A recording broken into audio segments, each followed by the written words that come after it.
Estamos de volta com o nosso canal, com o segundo vídeo. O primeiro foi sexta-feira ao ar. Hoje, segunda-feira, estamos de volta com Código Atlas da Saúde. Nós já tivemos alguns retornos do nosso material colocado no ar na sexta-feira. E uma das coisas que as pessoas comentaram com a Elise e comentaram comigo é a ausência de previsibilidade. O que é isso, ausência de previsibilidade? Elis Marina, no seu consultório, como que era isso antes? Como era isso? Era frustrante, né, que é aquela sensação que você tem quando você trabalha um mês todo e, de repente, o caixa não fecha, não bate, ou empata no 0 a 0. Tem as questões de sazonalidade, aqueles meses em que todo mundo entra de férias. Dezembro é um mês clássico para a gente comentar sobre isso, que você tem uma despesa de um mês regular de 30 dias e que a gente acaba trabalhando 15, 18 dias no máximo, porque daí as crianças já começam a entrar de férias, aí às vezes o seu paciente, o seu cliente não vai até o seu local de trabalho porque está com as crianças em casa, porque vai viajar, porque, enfim, por N motivos, porque tem festas, tem outros compromissos, acaba economizando com os seus atendimentos e você fica com um mês cheio, com despesa cheia e um faturamento reduzido, né. E geralmente isso se prolonga até a segunda quinzena de janeiro, que sempre tem aquele começo de ano moroso que demora, né, o ditado lá, a brincadeira que o ano só começa depois do carnaval. Então, são meses sazonais que a gente já tem que, na hora da nossa gestão financeira, já contar com esses possíveis imprevistos. Então, estruturar para quando chegar nesses momentos, você ter uma reserva, você ter uma estratégia que você passe com mais calmaria durante esse período, né. E antes, Elisa, você se sentia, você é uma profissional capacitada, gabaritada, estudiosa, estudou bastante, mas chegava no final do mês, Era com todo o frustrante. seu estudo, você falava: "Nossa, mas Não o sobrou ou ficou no 0 a 0. que eu fiz da minha vida estudando tanto?". Exatamente, bate essa frustração e aí às vezes também a gente, hoje com esse movimento das redes sociais, da exposição, a gente vê, não de forma de comparativo, nem falando mal do profissional amigo, mas às vezes até aquele profissional que você estudou junto, que às vezes não tinha a mesma qualidade de entrega, não tinha o mesmo potencial que o seu de conhecimento, de esforço naquilo que você faz, e às vezes a pessoa está se dando muito melhor financeiramente porque tem uma organização financeira muito boa, porque tem uma exposição nas redes sociais muito boa, né, consegue fazer um posicionamento com clareza, com objetividade. Então, tudo isso acabava gerando frustração. Eu era uma pessoa que eu tinha inúmeras barreiras e vergonha de estar me colocando à frente de um celular para gravar um vídeo no Instagram. Então, e não existe hoje uma pessoa, você pode até não fazer volume de vendas, mas hoje o Instagram e outras redes sociais são o seu cartão de visita. A pessoa vai ali porque ela quer conhecer quem vai atender ela. Então, tudo isso foi fazendo diferença na minha vida e conforme eu fui aplicando todos esses processos, essa movimentação foi mudando, né. Então, eu fui passando a trabalhar com uma organização de tempo melhor, com um retorno financeiro melhor, eu fui construindo uma trajetória um pouco diferente, que me permite hoje a fazer outras coisas, né. Eu tenho, um cenário de vida totalmente diferente, eu trabalhava de 12, 14 horas por dia, me sentia exausta no final de dia e fim de mês, frustrada sem dinheiro no banco. Às vezes, final de ano querendo fazer uma viagem, tendo que parcelar isso num cartão e muitas vezes sem saber se eu ia receber esse dinheiro para pagar esse cartão.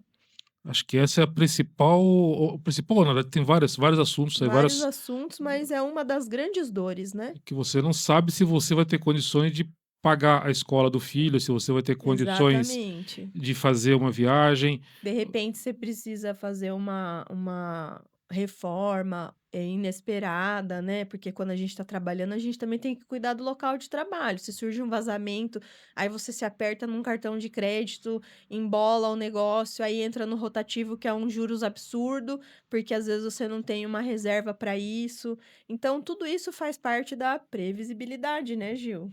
Exatamente, nós estamos falando de profissionais de saúde, a gente pode conversar aqui e deve conversar aqui com fonoaudiólogo, com dentista, Psicólogos, psicólogo, podólogos, farmacêuticos que têm seu próprio negócio, acupunturistas, acupunturistas, médicos também, com certeza, também tem muito médico que trabalha de forma isolada, né, sozinho no consultório, sozinho, particular. e tem essa dificuldade também de saber quanto que vai ter no final do mês.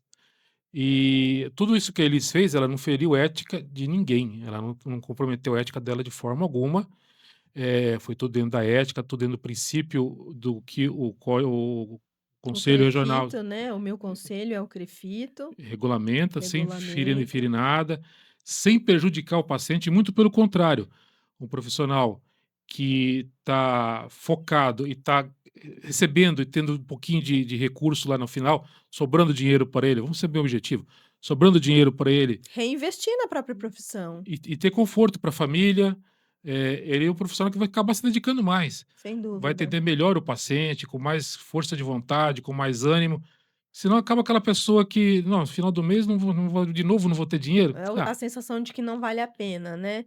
E não é essa a verdade, a gente às vezes é criado numa cultura ou com algumas, falácias aí na vida que a fisioterapia não dá dinheiro, a profissão X não dá dinheiro, a profissão Y não dá dinheiro.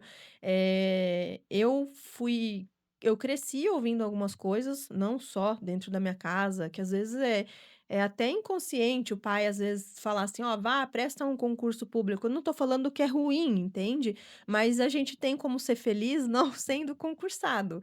Então, eu optei, desde quando eu saí da minha carreira, não fazer um atendimento, não estou falando mal também de quem faz, gente, por favor, não levem para o lado negativo a minha fala, mas assim, eu optei por não fazer adesão em atendimento de convênio, porque eu acho o que é pago é muito pouco, e a gente não consegue oferecer uma qualidade de atendimento decente para um indivíduo, por vez, atendendo num plano de convênio. Então, eu desde quando saí de faculdade, eu me estruturei para fazer um atendimento individualizado, personalizado, porque eu via essa necessidade de oferecer melhor qualidade do meu atendimento para o paciente aproveitar mais também. Mas ainda assim eu errei muito na precificação, eu errei muito no posicionamento, e aí eu fui buscando esses conhecimentos para ir corrigindo, para chegar num momento em que hoje eu não saio exausta, eu consigo fazer treinamentos em lugares que, pós-graduações e enfim, cursos de extensão que têm um valor alto de investimento, mas hoje eu consigo assumir esse investimento com tranquilidade. Então, eu fui construindo essa previsibilidade, né. é isso daí, então, é isso que a gente vai continuar trazendo aqui para vocês no Código Atlas da Saúde, essa possibilidade de você, ter um rendimento maior, com a mesma quantidade de trabalho, acabar aquela percepção de que a agenda está lotada, que o consultório está lotado, mas no final do mês não está sobrando dinheiro e alguma coisa está errada aí. Alguma Exatamente. coisa não está funcionando nessa engrenagem. É isso que a gente vai desvendar para vocês aqui, nos próximos vídeos, nos próximos dias, nos próximos meses. Essa engrenagem, para ela funcionar direitinho, para você ter o consultório lotado. Ok, bacana. Mas e o dinheiro? Está entrando também? Ou só Uhum. está saindo? Está entrando dinheiro da forma correta? Você está administrando da forma correta? E ninguém está dizendo que a culpa é sua, porque isso ninguém te ensina na Não faculdade. ensina. A gente sai muito técnico, né, Gil? A gente da área a gente acaba ficando muito bom, por exemplo, eu na fisioterapia, você fica muito bom como fisioterapeuta, mas esse conhecimento de gestão financeira, de gestão de negócios, de gestão de pessoas, de comunicação, a gente não pelo menos a pessoal da minha geração, talvez isso venha a mudar, né, de um tempo para cá, daqui para frente, porque existe um movimento mundial do uso de redes sociais e essas coisas acabam sendo introduzidas, mas a galera da minha geração, por exemplo, aí não tô falando de coisa muito longe não, Aí uma janela do pessoal de 10 a 15 anos de formados e tem esse déficit aí na formação. Então isso que a gente vai trazer, como que essa engrenagem vai funcionar, como essa engrenagem funcionou para Elis, está funcionando para minha esposa, para você chegar no final do mês e ver que o seu esforço compensou. Porque acho que a maior coisa que bate na cabeça da pessoa, né, como diz o pessoal, a maior nóia que bate na cabeça da É pessoa, isso. é você chegar no final do mês e falar: "Nossa, mas eu trabalhei, tô cansado, parece que foi atropelado por um Fiz trator". o meu melhor e não tenho dinheiro. E não consigo levar meus filhos para passear. É a frustração, é isso aí. Só vejo aquele trambiqueiro crescendo. Exato. Geralmente essa é a sensação que a gente tem, né? É. O trambiqueiro que cresce e eu que trabalho direitinho não cresço. Você pode crescer direitinho. Não precisa fazer trambique nenhum. A gente não vai propor aqui nada de ilegal, nada de antiético. É tudo dentro da ética, tudo dentro da legalidade. Você não vai mudar a sua forma de atender, o seu jeito de atender, o carinho que você tem para o seu paciente, para o seu cliente. Você não vai mudar nada disso. Muito pelo contrário, vocês vão conseguir ter muito mais leveza, no posicionamento, na hora do atendimento. Vocês vão perceber que uma adaptação que a gente vá fazer durante esse processo de atendimento ao cliente, uma palavra que você diz na hora que ele chega, que isso vai mudando o seu tipo de atendimento, vai te trazendo mais pacientes e que isso essa rotina, essa criação de processo, ela vai melhorar a sua entrega. O seu paciente, às vezes, ele não vai enxergar só o valor do seu atendimento, quando eu falo valor, não é o preço financeiro só, o quanto realmente aquele serviço vale muito mais, às vezes, do que ele está pagando. Ele vai perceber vai ter essa percepção através da sua postura dentro de consultório, dentro do seu estúdio, dentro da sua sala, enfim, dentro do seu local de atendimento. E tudo isso é uma construção de processos, né, como o Gil falou, ninguém ganha dinheiro sem trabalhar. Não, honestamente, a gente vai suar a camisa, mas vocês podem contar comigo e com o Gil que a gente vai estar ajudando a desenvolver as estruturas aí, ferramentas para alavancar o negócio. É isso daí. E no na próxima aula, a gente vai falar sobre um erro invisível que destrói a autoridade do Do profissional da profissional. saúde. É justamente tá ligado a isso que a Elis falou do valor percebido. Não é o valor que a gente paga da consulta, do atendimento, é o valor que ele percebe que você vale.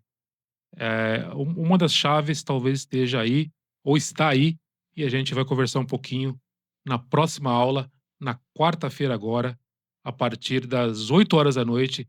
Nossos vídeos sempre vão ao ar às 8 horas da noite, e a partir das 8 horas da noite você vai entender um pouquinho mais sobre essa questão do valor percebido, como que funciona isso na cabeça do paciente.